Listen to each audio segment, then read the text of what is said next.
السلام علیکم۔ استقبال ہے آپ کا علم عروض کی ایک اور کلاس میں۔ ہمارا سلسلہ چل رہا ہے دائروں کے سمجھنے کا، تو ہم آج بھی دائرے ہی پر گفتگو کریں گے۔ عروض شاعری کی ریاضی ہے جو نظم کے وزن اور آہنگ کو سمجھنے اور تشکیل دینے کے اصول فراہم کرتی ہے۔ یہ اصول کسی مخصوص موڈ یا وجدان پر انحصار نہیں کرتے، بلکہ قاعدوں اور ترتیب پر مبنی ہوتے ہیں۔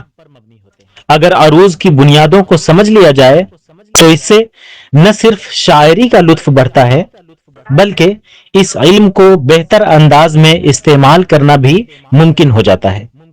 عروض میں وزن کی پیمائش ارکان کے ذریعے کی جاتی ہے۔ ہر رکن ایک خاص ترتیب سے تشکیل پاتا ہے۔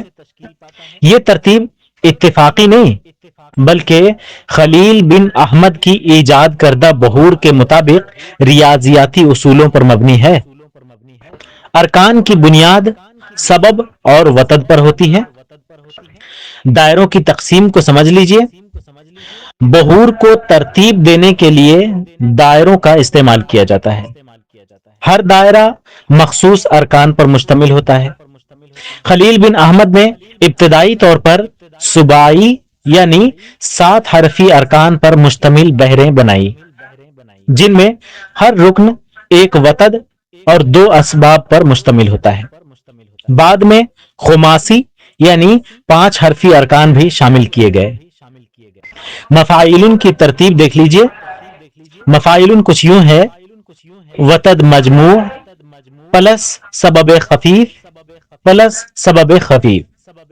اس کی ساخت ہے مفا پلس عی پلس لن۔ بحر رمل کا بنیادی رکن ہے فاعلاتن۔ اس کی ترتیب ہے سبب خفیف پلس وتد مجموع پلس سبب خفیف۔ اس کی ساخت کچھ یوں ہے فا پلس علا پلس تن۔ بحر رجز کا بنیادی رکن ہے مستفعیلن۔ اس کی ترتیب ہے سبب خفیف پلس سبب خفیف پلس وتد مجموع۔ اس کی ساخت ہے مس پلس تف پلس علن۔ یہ ارکان مختلف بحور کی بنیاد ہیں جو شاعری میں وزن اور آہنگ پیدا کرتے ہیں۔ عروض کی سمجھ شاعری کو نہ صرف بہتر انداز میں تخلیق کرنے میں مدد دیتی ہے، بلکہ اس کی پیچیدگیوں کو آسان اور دلکش بنا دیتی ہے۔ ارکان کی ترتیب اور دائرے عروض کی اصل بنیاد ہیں، جنہیں سیکھ کر کوئی بھی شخص شاعری کے وزن میں مہارت حاصل کر سکتا ہے۔ ملتے ہیں پھر اگلے ایک سبق میں۔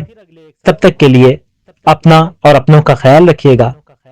السلام علیکم، فی امان اللہ۔